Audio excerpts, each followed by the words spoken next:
This podcast is a quest for well-being, a quest for a meaningful life through the exploration of fundamental truth. Enlightening ideas, insight on physical, mental, and spiritual health. The inspiration is love. The aspiration is to awaken new ways of thinking that can lead us to a new way of being well. Welcome to Body, Mind, and Conversations.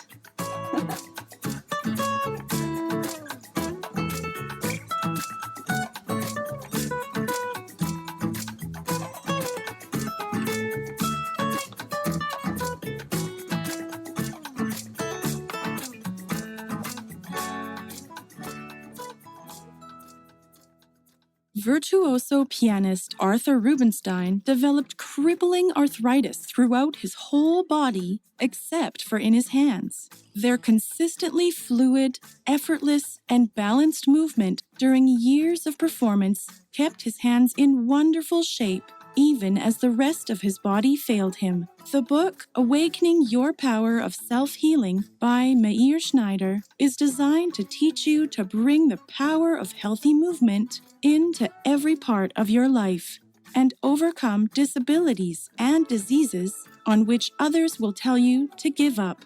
It contains revolutionary knowledge you need to grow healthier by the day, prevent disease in the future, and greatly improve your current conditions. Awakening Your Power of Self-Healing helps you to develop a deep awareness of your body and to engage in appropriate, pleasant exercise at the same time. Meir wants to help people understand that there is a way to exercise their bodies safely.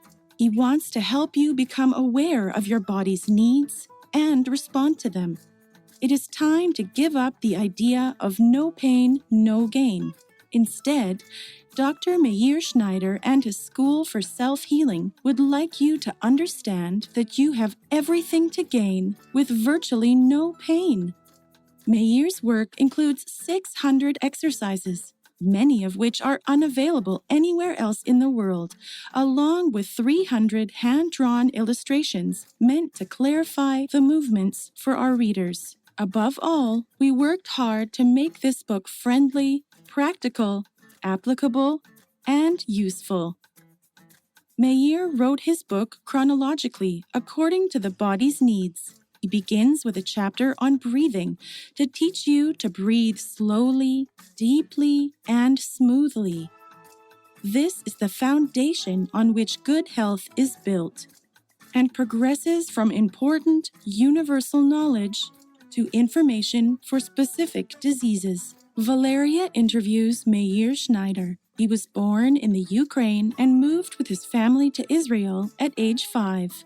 Both of his parents were deaf, and Schneider was born with severe vision problems. After undergoing 5 major unsuccessful eye surgeries, doctors pronounced him permanently legally blind.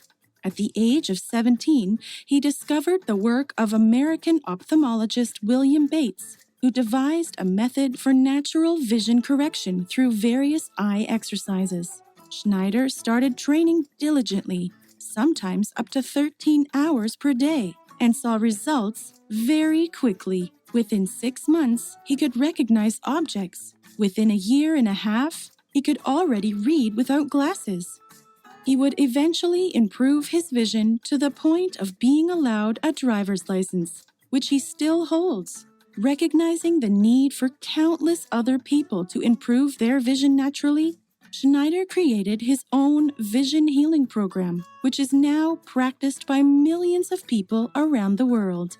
In addition to vision therapy, Schneider has a PhD for his work on muscular dystrophy. His books are bestsellers, and he was listed among the top 10 most inspirational Israelis. Here is the interview with Meir Schneider.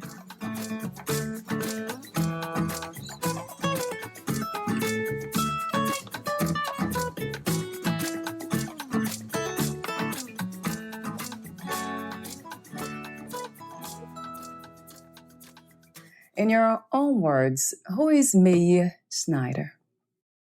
Well, I'm a 66-year-old, a little bit balding guy who walks and runs better than most 20-year-olds, who was born with cataracts that caused me blindness because of 5 unsuccessful surgeries for the first 16 and a half years of my life. And then I was able to rehabilitate my eyes enough that today my vision is nearly 70%, according to some, only 45% according to others, but it's not 1% as it was in the past.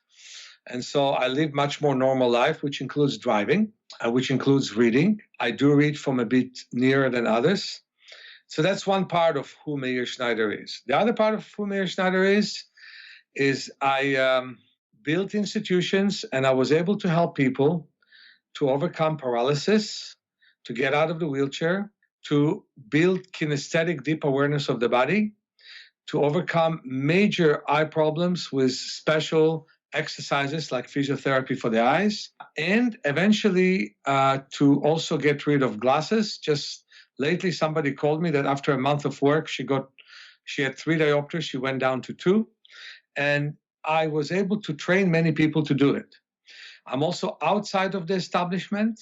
I am not always comfortable doing that because many people would love to see my work being a part of the establishment, and so would I. And so if you say about who is Meir Schneider, there's a lot of parts to me. You can say I was the blind kid of deaf parents. I was known in the deaf community in Israel as the blind kid that all knew. I am what people thinking about the blind driver these days. Already for 38 years I'm driving. And some people call me a healer. Some people call me a teacher. And I feel very strongly that I am channeling what the universe can do to every person on earth. How wonderful. And I have lots of questions for you here on healing. So, but before we talk about some of the topics in your book, Awakening Your Power of Self-Healing, I have those warm-up questions I mentioned off record. The first one is, what does it mean to be a human being, Meir? For me, it means that you accept all your strength and all your weakness. It means that you love the world. And humans are very different from each other in that some humans live like sheep and follow other people, and some are out of the box and they're willing to look at the world in a whole different way. But for me, we all need to eat. We all need to get rid of our waste. And we all need to do all kinds of things, but we can also connect to the universe so that different levels, and the more you're open to different levels within you, the better you function, no matter what kind of intelligence you have. But the more you're open to the intelligence of the universe, the more you can produce in this earth. I love that, and I agree. When you say connecting with the intelligence of the universe, is that somewhat spiritual? Well, that's the thing. This is what spiritual is. You can actually avoid being spiritual by being religious, in that you paint things in a very stark and dark way. You can be spiritual through your religion. You can be spiritual in being atheist or agnostic. Spirituality, for me, is a moment that you open to all beings, but you still reject things that are unacceptable, like bad attitudes of one human to another. That is rejected. But nevertheless, you open up to a reality greater than yours, which is outside of space and time, while living in space and time. Wow. And that is not a belief, is it? To some extent, it's a belief because it's hard to prove it, but to a great extent, it's an experience. It's like, today I was running on the beach bare feet with my bathing suit. Nobody else ran bare feet with the bathing suit on the beach. It was windy. This is San Francisco. It's not LA, you know. San Francisco, you know what Mark Twain said about San Francisco? The coldest winter I ever spent was one summer in San Francisco. He probably meant the outer sunset where I live. But I love the ocean and I love the wind and I embraced the wind and I ran accepting the wind and I kept asking the wind, can you empower me?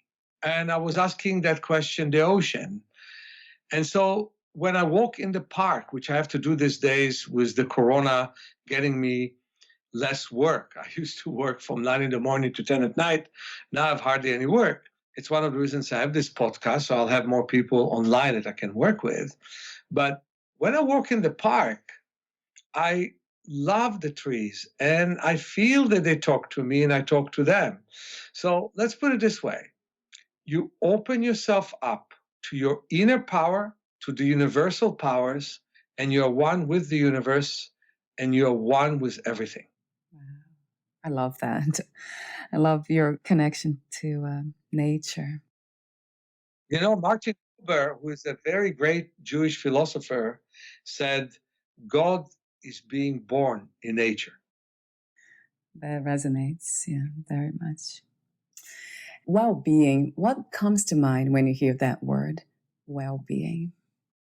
That if you're depressed over something that happened, you're depressed over something that happened. But it doesn't hold you. If you're angry over something that happened, you're angry over something that happened. But it's not something that is you. That first of all, you feel that your duty in life is to basically experience and exercise connection to harmony, to acceptance, to loving what happened to you. And in my case, it was loving the wind that everybody was wearing coat to not feel, right? To always, always work in getting yourself better. So even if you're in the wheelchair and you can hardly crawl or not even being able to crawl, find a way to roll on the floor anyway with a good help. Find a way to move more than you moved before. Find a way to make one more step if you could make more steps. If you could make no steps. And if you're in your 60s, not to dream about you in your 20s, but find a way to be as happy and as handsome as you could be in your 60s. And I can tell you that I'm using this time when I have less work, I have some, to take care of myself, to work on myself, to do better with myself. So basically, I would say that being open to feel yourself fully is well-being.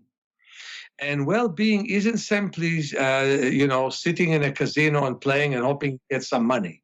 That's nothing. That's nothing. I've seen billionaires, some of the most unhappy people in the world. So what's the point of the billion that they have? No. Well-being is emotional acceptance of your life, and whether you agree or disagree with the world, emotional acceptance of the world you're in. Yes, you want the world to move forwards. You're not stupid. You know what things are happening, but you're not going to deny the beauty of the world just because things are not happening your way. The sun is rising, the sun is setting. And yesterday it was so beautiful when it set. And I can tell you that you should find happiness in the smallest of things. I'll never forget it. Once in Tzfat, which is a northern city in Israel, I was sitting and, I had 24 people there, and each one wanted to ask me a question. I said, you know what? Now I'm drinking a tea. And I drank my tea, and I said, this is such a good tea. And a lady who stood near me, she said to me, you're one and only. How many people drink tea and say it's so good? And so that's the point. Every moment has its place of happiness. Wow, I love your wisdom. Absolutely love your wisdom already. We're just at the beginning of the conversation. Thank you. So my next question, warm-up question, has to do with healing. What is another word for healing? Acceptance. For example, for me, I have scars in my lens. 99% of my lens is scar tissue. If you were a physician and you look through my lens, you would not believe I can see. But 1% of it does admits light. But instead of being the quickest Braille reader in Israel, which I was already in 6th grade, my mother would say, hey, lights out, put the book under the bed. But, she didn't hear me because she was deaf. Me taking the book out of the bed, out of the area below the bed, she sometimes would catch me in the morning while I was sleeping with my hands on my book, feeling the Braille. But when I was reading Braille, when kids were harassing me because I was integrated in a class of normal people, I found moments of happiness no matter what. And I loved being exactly where I was. Well, now, when I always meet some clients and I say, you know what, you're seeing now worse than I'm seeing, but like in most cases, you'll see way better when I finish with you than I'm seeing. And that's perfectly fine. I'm so happy they do. My kids who were born with cataracts like myself see way better than me. And you have no idea how happy I am about that. So first of all, emotional acceptance of where you are with the intention of moving forwards no matter what, from birth to death. That's real healing. Another one is acceptance of the inner powers that you have and manifesting them. So you take yourself from where you are to where you could be. That is the purpose of our School for Self-Healing and the Center for Self-Healing. And that is the purpose of my book, Awakening Your Power of Self-Healing. I think there couldn't be a better name to it. It was based on my book, The Handbook of Self-Healing, which was popular in the 90s. But I want this book to be much more known than it is, because whether you have muscular dystrophy and you can hardly stand or you're in the wheelchair, or whether you are an internationally known athlete with a gold medal, in all those cases, there are things you can do to get yourself better than where you are. To begin with, to recognize what you do that doesn't help you get better, and then to act on it. Right. I'm wondering, what is it about you that is different? Because for most of us, it takes practice and lots of hard work to see life this way and to embrace everything, always look for something to be happy and grateful for. So I'm wondering if this is something that came already within you.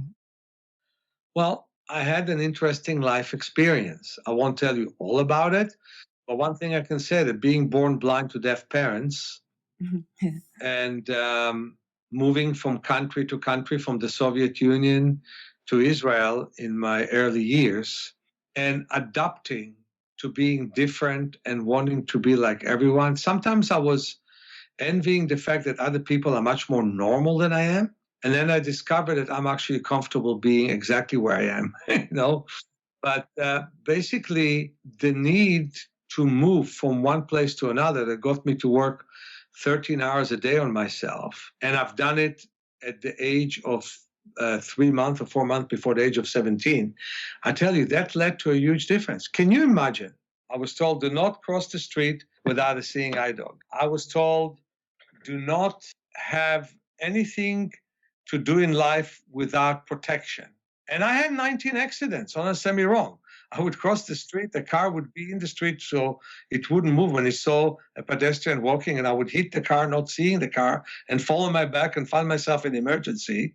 And the police would come and make a report, and the driver was very afraid of that. And then I would be admonished and all this. And the idea was I should really have a cane. And these days, I drive. People laugh at it and say, hey, you know that the bumps on the roads are Braille for blind drivers. But I don't drive psychically. I drive with vision. And I created that. So can you imagine the change that can happen? What about the fact that I was able to get 300 people out of the wheelchair? Do you know how powerful that is? And not only that, healthy people to find their breath and how they could breathe deeply, that makes a huge difference. You know what I'm saying? Absolutely. And this is one of my first questions about your work. I see that you have at the top of your list circulation, breathing, and then circulation. But before that, let me ask you a few more warm up questions. The next one is about freedom. What is the meaning of freedom to you? What is to be free? You're asking a fantastic question. Many people think being free is not being in jail, but we're all in jail of our own armor. So we basically have often very tight chest that holds many emotions that never came out. We're actually not ourselves, because what happens is whenever you act, you project all that is in you that was not coming out, like grief that never went away, like a movement that was stuck. And the result is many people have arthritis, many people have depression. The ability to release yourself from whatever blocks you is the beginning of freedom. Oh, I love that definition. And that's so true. So my next question is about the current situation. At this time, what do you think is the world's greatest need? First of all, the world's greatest need is in trust of oneself. Look how people are talking. They're saying masks are going to solve the corona problem. They're saying that vaccine is going to save us all. If you look really at the situation, what's going to save you is your strong immune system. When you're drowning yourself with excessive amount of penicillin and antibiotic, guess what happens? You destroy your immune system.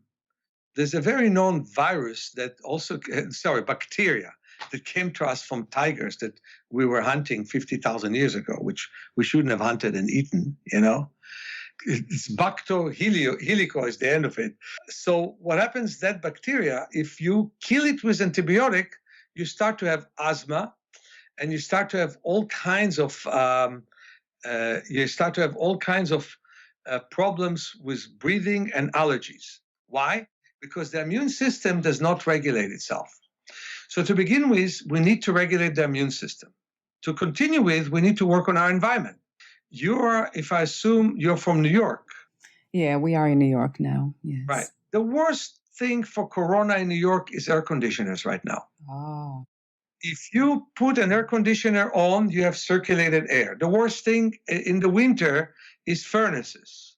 So circulated air is the worst thing. I understand you should have circulated air in airplanes, no choice. But you don't have to have them in airports. In all the best hotels, that's circulated air. You want to get corona? Wear a mask and be in an air conditioner with other people, because it will penetrate to you even deeper through your mask. That's my opinion. Okay? So what I really think, wear a mask, but open the fan.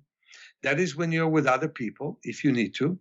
Stay outside. And by the way, if you get a little bit of corona, because somebody's 6 feet away from you or 9 feet away from you, send you his virus, that is like a vaccine. Right. Now your immune system can start and work with it because it's not too much of it. However, if you enter the room and now it multiplies, the next person will get a bunch of them, especially if their conditioner is on.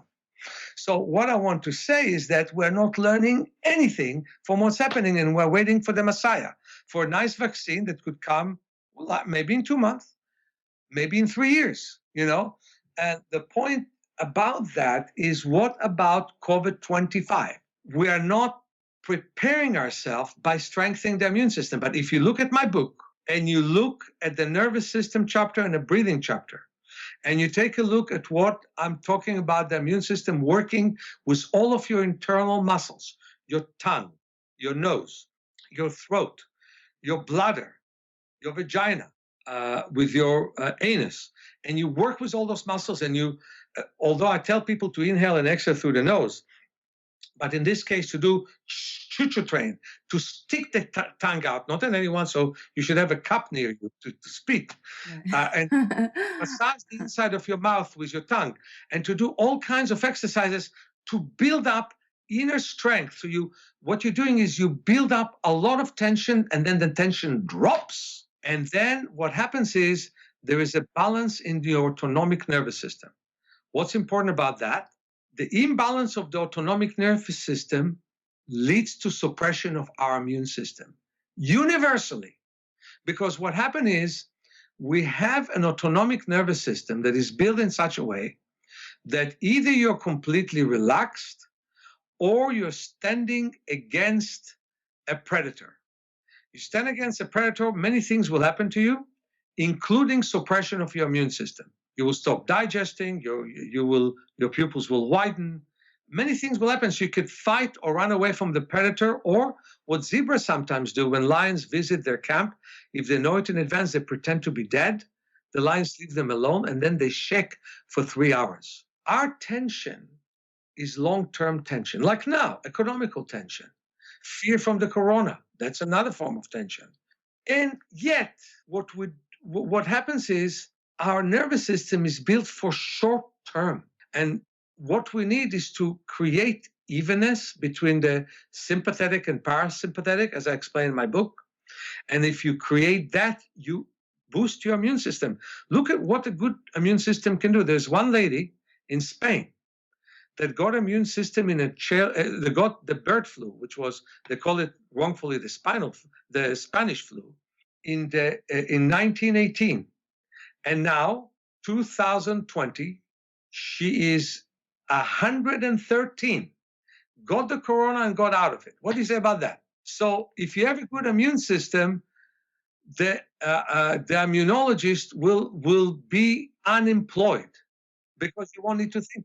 They're basically thinking that people who have no symptoms from the corona are villains because they can give it to others. No. In fact, it's good to get a virus, overcome it, and get your immune system that much stronger. So when cancer will come, you can overcome it as well. That sounds wonderful to me. It makes so much sense. A question came to mind about the immune system. Where is it located?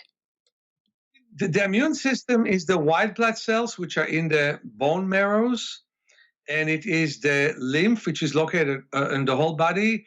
The thymus gland is much bigger with kids. That's one of the reasons that young adults and kids don't have much problems. It shrinks as you become older. So that's why I'm suggesting to all the audience to tap on the chest a lot to make the thymus gland bigger. That's why I want you to stick your tongue out. So if you have tonsils, because those silly doctors removed so many tonsils when it wasn't really necessary. Sometimes it was necessary. I'd say 1 to 100 times it was necessary. Otherwise it wasn't. These days they don't do it as much. And so if you have tonsils, sticking your tongue out, washing your lips, with your tongue, washing the inside of your mouth and around your teeth, that really helps your tonsils to work well physically. And if you get a virus, corona, common cold, whatever have you, I still believe in distancing is a good thing. When there is no season, when there's no season 3 feet, when there's season 6 feet. Although I don't believe in not shaking hands and I don't believe in not hugging between you and me. I think that is one of the worst things that Dr. Fauci told all of us to do. Don't shake hands. Well, I will. Sure. And when I'll meet you, I agree. Valeria, I will hug you. So don't meet me. but I'm saying that basically, I think it is very, very important for us to, first of all, have a strong immune system. Because the alternative, you can have corona and have all kinds of problems with it until they find a vaccine, which, by the way, unless I'm being forced, like they tell me you cannot go to Europe where I have to teach without having a vaccine, I'll take a vaccine. I'm not going to oppose that. But if I have the choice, I will not take one because I believe in my system. But there's also all the autoimmune diseases like rheumatoid arthritis and many, many others that are a result of a suppressed immune system. And we need to right now allow the immune system to come up so you don't have mononucleosis. And so you don't have myofibrosis. I forgot the name of it right now, but I worked with it a lot. So the point is work on strengthening your immune system. Yeah, that makes so much sense. Your nervous system. your joint system, your muscular system. A real strong person isn't one who has this incredible strong stomach and strong arms, but a weak immune system. A strong person who is balanced, that he has a strong nervous system, strong immune system, strong muscular system, and balance in their life. That's a strong person. I agree. I agree 100%.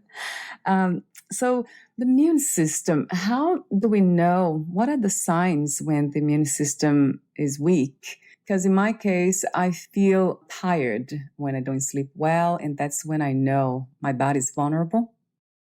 Absolutely. Absolutely. Blood circulation is a big part of it.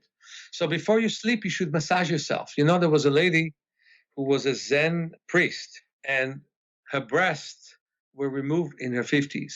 And she came to me for sessions. I really loved that lady. I admired her. And I've shown her massaging her body. And she says, Meir, you teach me to love myself. And she died in her mid 80s. Nice, huh? Really nice. So what I'm trying to say is that you need to sleep well. One thing that you could do before sleeping is taking a nice walk if your neighborhood is safe, outdoors. Another thing is to do some stretches and also listen to books on tape or Audible, and turn the lights off, and don't turn the light on in the middle of the night ever, so you can sleep better. But circulation is the name of the game, because when you have good circulation, you also have good capacity to move hormones, to move lymph, and to move white blood cells. Oh, I love that advice. So let me ask you this question. It's a warm-up question still. What is love to you, May? Right. So instead of doing it, do stretches or walk outside and breathe some fresh air if you feel safe.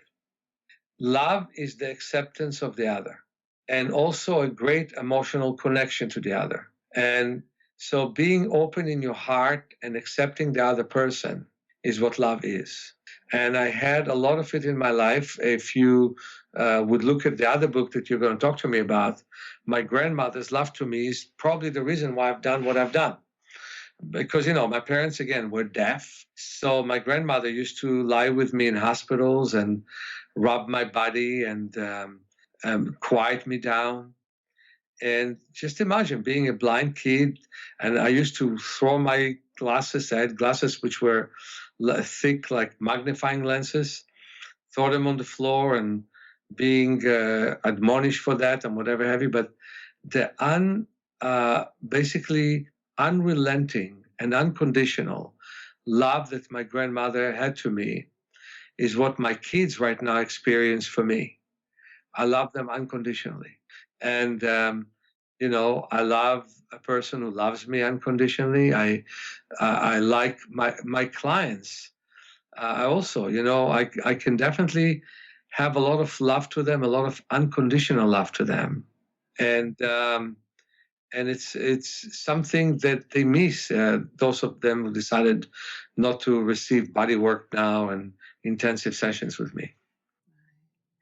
I love that you connected that word unconditional to the word love.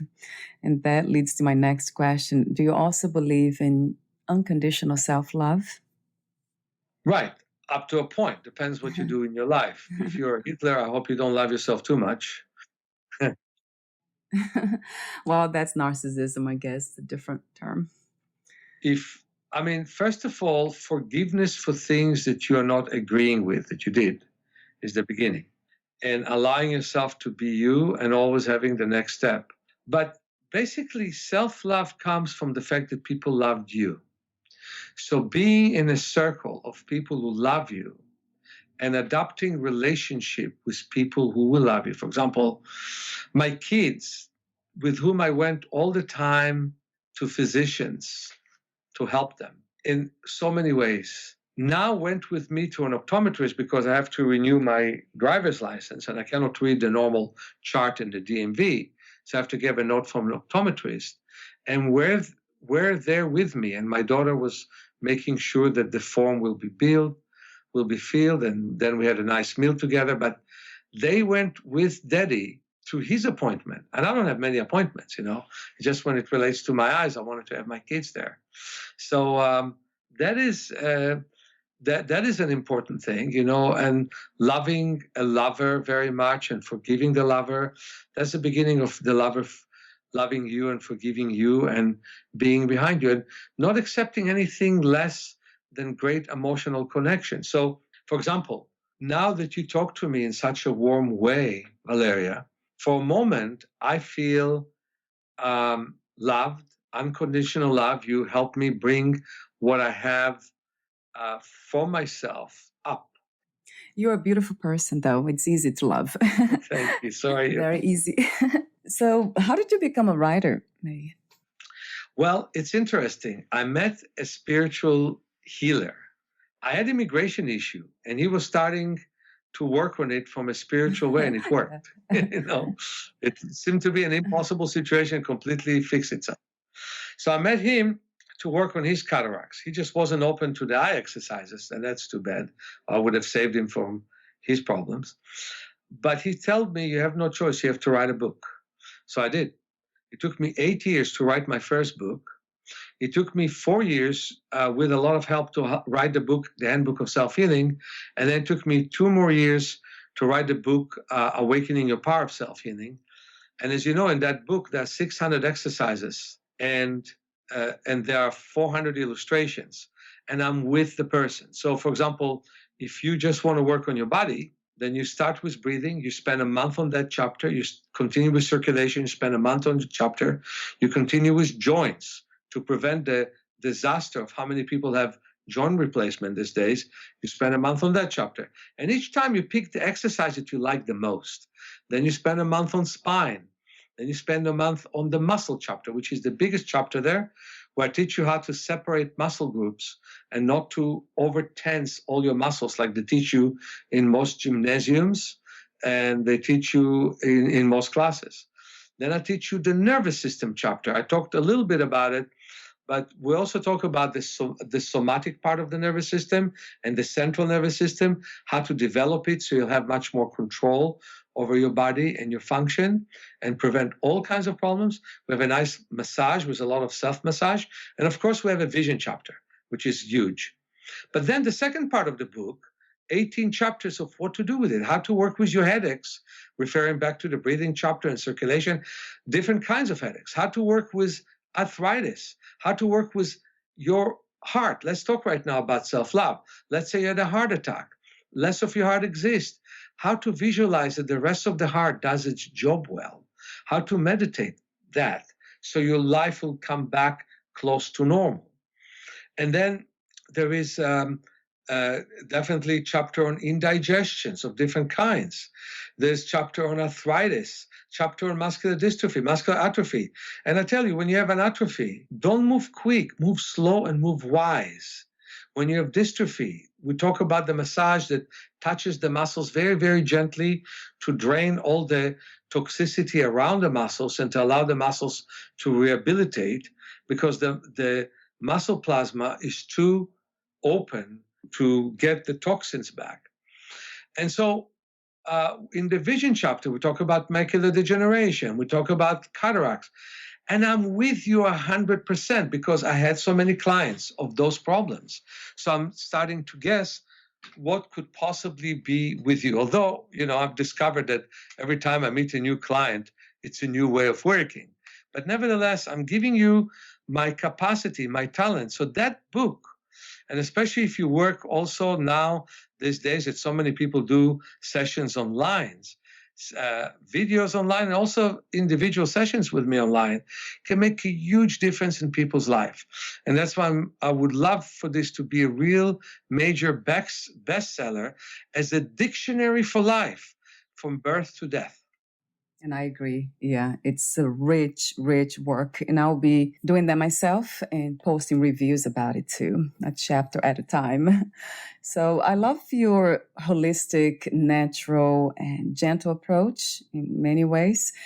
I have a question for you. How about running? Running always came across as high impact and not a gentle exercise to practice. Talk to me about running. You have a nice running chapter there, and one of the important things is that it will not be an impact exercise. First of all, let me just say something. Never exercise to extreme. Never exercise way beyond your capacity. Somewhat beyond your capacity, but not way. To begin with, I run only on the beach. You won't pay me to run a marathon in San Francisco because it's uneven. I walk in the park, and I can tell you I have shoes that are just made for this because they're being destroyed more and more each time I walk with them, full of sand, they step on gravel. I don't believe in the evenness of cement as something that is good, and his shoes in something is good. But it's good if you have padded shoes, if you have to run on cement. The second thing is, the important thing is your posture. It should be straight. And then you should breathe in and out through the nose. So you wouldn't really pant too much. And then your movement should be full movement of heel to toe. Running backwards is even more important than running forwards. But you all the time have to look back, to see every 50 feet that there is nothing behind you. Right. Running sideways is wonderful. So running in different ways than you used to run. And I have in that chapter the idea that you imagine yourself running backwards as you're running forwards. So the idea is that running should become an easy venture for you, not a hard thing to do, with few differentiations. Sometimes you will excel, but that if you do a long distance running, which is beyond 200 or 300 meters, then you want to do it in the most relaxed possible way that you can. You look at the distance, the body then is gearing itself for the distance, and you make sure that all the joints are moving in the most even possible way. Then running is good for you. I had a lady who got sciatica because she ran, which means her nerve was trapped between lumbar 4 and 5, and she had tremendous pain in her legs. And then she healed her sciatica running with me because she learned how to run in the most even way. No, that makes sense. Yeah, I love the idea of running on the sand. That's my favorite kind of exercise too. Would you say the same for the grass, sand and grass? Yes. Okay, that sounds wonderful. I ran today bare feet on the sand, loving the wind, Yeah. But the thing is, I don't overwork. I never overwork. I don't like to do it that way. Right. I don't go to maximum capacity. I'm just enjoying it. And that's why I like where I live, because it's by the park and by the beach. Yeah. Oh, that's perfect. Yeah. Nature, boy. You combine breathing with affirmations. Talk to me about that. Well, what stops you from breathing is bad mood. What stops you from breathing is hyper excitement, even with good mood, but especially bad mood. And when you have good affirmation of more expanded chest, expanded abdomen, and air giving oxygen to your cells, you are now breathing and you are now focusing on nourishing your cells with your thoughts instead of draining your cells because of your thoughts. Yeah, that goes back to the very beginning of our conversation about this gratitude, this alignment with the universe, something that's greater than ourselves. Yeah, but the thing is that many times you stop yourself from breathing thinking your chest is narrow. And so you physically want to open the chest, and I have many good exercises to do that, like lying on your side and lifting your arm up and having space in your ribs and tapping on the ribs, putting your hand back and putting the elbow down on the floor and tapping on your chest, all that we're doing. When you finish, you also want to have a sense of more expansion, and you want to have positive thought about that. Wow, I love your work. There's so much to learn and to practice. It's a work for life. What we are here to do, but work on these things, have this amazing, healthy, and happy experience in the human body, right? So when you talk about well-being, we're talking about breathing deeper. The word breath and soul are from the same root in Hebrew and in Sanskrit. So ancient people already understood it. We need to have the capacity to breathe slower. Deeper is slower, not forced, but slower. And that was one of the mistakes that I was making, breathing exercises, and I was trying too hard. And then the body was not happy with it, and I could feel it. No, no. In fact, exhalation is more important than inhalation, because the more you exhale, the more your brain wants you to inhale. What you want to do is to convince your brain to want to take a deep breath. And the way to know it is the expanding our belly, right, Meir? The diaphragm, right? Expanding the belly, the diaphragm, expanding the chest, visualizing that the head expands when you inhale and shrinks when you exhale, visualizing that your whole body, your legs, your arms are all expanding when you breathe in and are all shrinking when you breathe out. So visualizing all of that does make a difference. Counting 6 when you inhale and 9 when you exhale, and letting the exhalation be full. You know, when you have asthma, you can't exhale all the way. That's why you will not also inhale all the way. That's amazing, because if there is one exercise that I always choose to do when I can't do any of the others, it's breathing. So follow my breathing chapter. Follow my breathing chapter. Lie on your side and bring your hand between your shoulders and tap on your chest. That's something you need to do. And bring your hand on your ribs and tap on your chest again and tap on your ribs, and again put your hand between your shoulders and tap on your ribs. It's going to make a huge difference for you. So take a look at the book, follow the book step by step. Makes a huge difference. I also have webinars that can show people how to do it. Oh, yeah, that's even better. I'll have the link for sure for the listeners, and I'll be practicing these exercises for sure.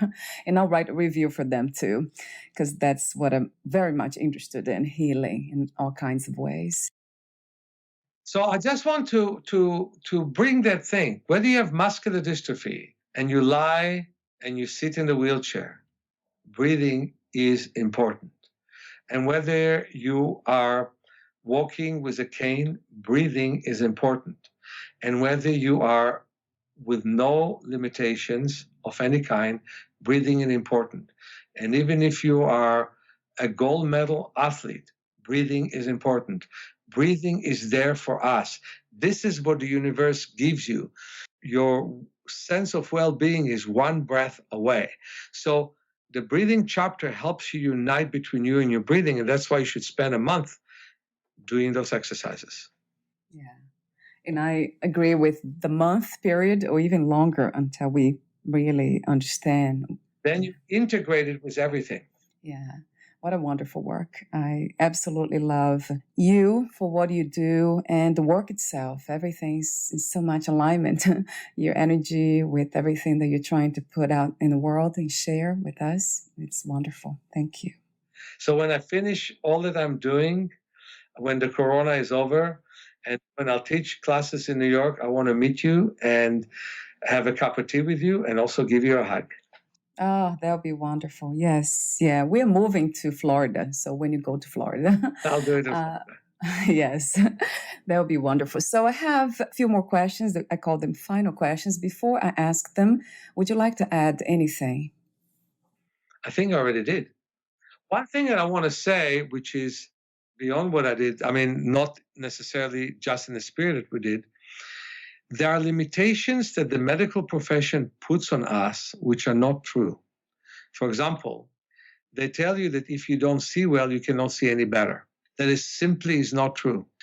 Just like the lady that I was talking about that took 3 webinars of mine and was purchasing the 4th one because she said that in 2 months of following my practice, she improved her diopters from 3 to 2. There's a person that first time in his 40s was able to drive without glasses. I can tell you that again and again that people can improve, but I can give you much more serious cases of somebody that thought that she's blind in one eye, and as we worked together, she found it was simply a lazy eye that the brain did not use. And we were able to integrate and get the 2 eyes to work together. So the whole idea of the medical profession that eyes cannot improve is wrong. The idea that you cannot get rid of a back pain that pained you for years. Well, do my spine chapter, do the back chapter, and you'll discover that your back does not need to hurt.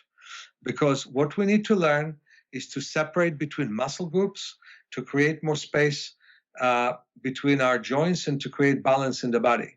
And therefore, when we talk about the body, we are basically being squeezed into common understanding. Just like I was telling you, they're talking about masks, they're talking about distancing, but nobody's talking about how do you make your immune system stronger. And I do. I'm the only one who does right now. But being in the sun, bathing in the nice ocean water, that is so good for the immune system. Walking in the park. My heart is broken seeing all those people walking in the park with masks. But you know what? Telling you that the sun is bad for you and getting the whole world to wear sunglasses is one of the worst things that the medical profession have done as well. The sun can be bad for you, just like eating too many strawberries could be bad for you. Depends how much you use it. And truth of the matter is that you can put a hat with a cap, and that can help you to reduce sun exposure. It's good to stand in the shade, but it's really good to adapt to the sun. And we have special exercise called sunning, where you close your eyes and you move your head from side to side facing the sun, and the eyes are closed, and you face the sun with the bridge of your nose, and you move your head all the way to the right and all the way to the left, and your pupils constrict and expand, and constrict and expand. You make them stronger. Now, I had dark glasses. I hardly saw anything in the daytime, 1% with no glasses, 4% with them. And I had the glasses, I painted them, they were tinted, so at night I could hardly see anything. Getting rid of those glasses and adapting to the sun made all the difference in the world. And the result is I could see huge print, black and white on paper. And from there, I excelled and improved my vision from 1% to 70. That is amazing. I'm so glad you brought that up at the end. The vision therapy. I'll probably ask you more questions on the next interview about the vision. But that sounds great to me. Yeah, adapting to nature and not trying to run from it and be afraid of nature like most of us are. Wonderful. Right? So my last questions, let me see. Yeah, I'll ask you this one. What was the hardest lesson to learn about yourself? That sometimes I'm trying too hard. That sometimes I don't give up when I should give up. That I have to find a way for life to be always easy. And I'm using the Corona time that way. I have much less work than I used to have, although I have some work. I found that walking in the park, losing weight, fasting once a week on juices is wonderful. That basically life is wonderful to me, whether I'm successful in business or not, because business is not me. Me is the healing part of me. And doesn't matter if I help less or I help more, I need just to help as many people as come my way. I love how genuine you are. So Thank genuine. How do you define success these days? What is to be successful? Loving life. It's very simple because so many people succeed in something, but then they don't love their life anyway. So what's the point? Yeah, that would be the first success for sure. Yeah, basic success. Accepting, loving ourselves, our lives. Yeah. Loving life and loving the moment. And talking to you definitely helps me love the moment. Tell me about it. For me too. And two more questions. If you knew you would die soon, meaning losing the body, would you make any change in your life or do anything differently? Not really. I mean, I would make some external changes, work on my will or something, but no, I would be very peaceful in saying, I'm happy to be here. The achievement I wanted to have, I didn't succeed to achieve yet in life. Hopefully this small podcast will help me a little bit. Right. And this is actually to bring my work to the whole world of rehabilitation in the world. And if any audience can help us with donation and with support, And also, first of all, by getting my books and videos, that's a great support, but also with support so we could do more research in our work and so we could move forwards. That would be a great thing. So the point is, I haven't yet done what I wanted to do. I had 100 practitioners in Brazil. I train about 10 in this country, but I have not yet done the changes that I wish to that were done. At the same time, I'm seeing that so much change positively in the world, in that people do more yoga and people listen more to themselves, and many, many good things are happening in the world. And we don't have, and I don't think we're close to a third world war. So if I'm right about it, I think that much of what happens now could be wonderful. And if I would die, I will try to think that way. At the same time, I wish that I would bring the great knowledge that vision can improve. You know, once I fasted and I palmed, which is an exercise where I rub my hands and put my hands around my eye orbits, breathe deeply in the dark, lean my elbows against a table, or I have a nice palming stick that I can go bring it up and down.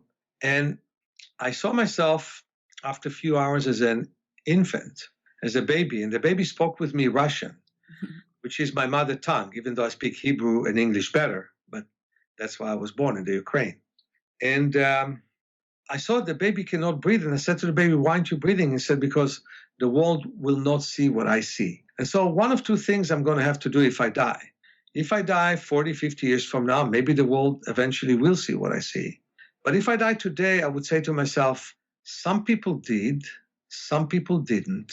But no matter what, people, whether they see what I see, will evolve in their speed. And I've done the best that I could do in my life. Right. I love that. Yeah. That knowing, that we have done everything we could. Right. Beautiful. So I have one more question for you. What are 3 things about life you know for sure as of this moment? 3 things? Yes. First of all, that the body is very, very strong and capable of healing. And that we have 600 muscles and most people use only 50 out of them.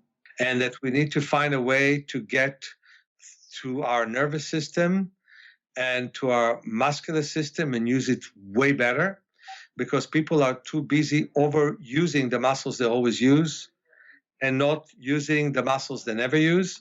So to create integrity is very important. And I think that it is very important for all of us to know where our opening is and where our boundaries are, and to push the boundaries a bit forwards, to be able to go beyond our boundaries. And it's happening already. Look at the fact that so many people live past the age of 100 these days. Something good is happening. Now the question is how you can be a good 100, like Right, that's a good do one. really well in your 100 years. That's the question. And I think that those are the 3 things I'm thinking about: our potential, reaching it, moving forwards with it, and accepting the greatness of whom we are. Oh, wonderful. Thank you so much, Meir, for your wisdom, profound wisdom. I love how genuine you are, how authentic you are. This beautiful soul, spirit, whatever we call it. Yeah, I'm grateful to have had a conversation with you today. Thank you so much, and have a great day. Where can we find more information about you, your books, products, services, and future projects? So 2 things. You can call our school at 415-665-9574. You can also go to our homepage, which is self-healing.org, and you can write to office manager at self-healing.org. And then you can definitely get all the information that you need about our work. And we have webinars, and as soon as we can, we have courses. And I like to see people and work with people. But the webinars that I've done were very successful. People took them in New Zealand, in England, no matter what hour of the day or night they were, they wanted to take my courses. So I really hope that all of you, they're for sale, they're recorded, they've done very well, they've been edited greatly, just like your show is going to be. And so that would be a great thing. So I would love people to contact us because I'm a people's man, and the best thing for me is a conversation. Yeah, thank you so much again, Meir. We'll talk soon. Bye for now. Thank you. Bye-bye, my friend.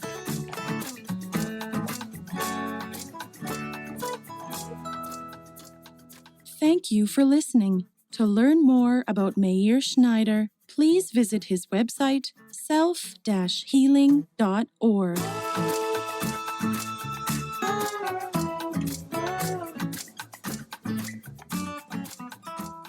To learn more about this podcast, please visit fitforjoy.org/podcast. I want to thank the Patreon members, Lawrence McGrath, Mark Basden, Terry Clayton, and Aidan Vickrock. Thank you again for listening, and bye for now.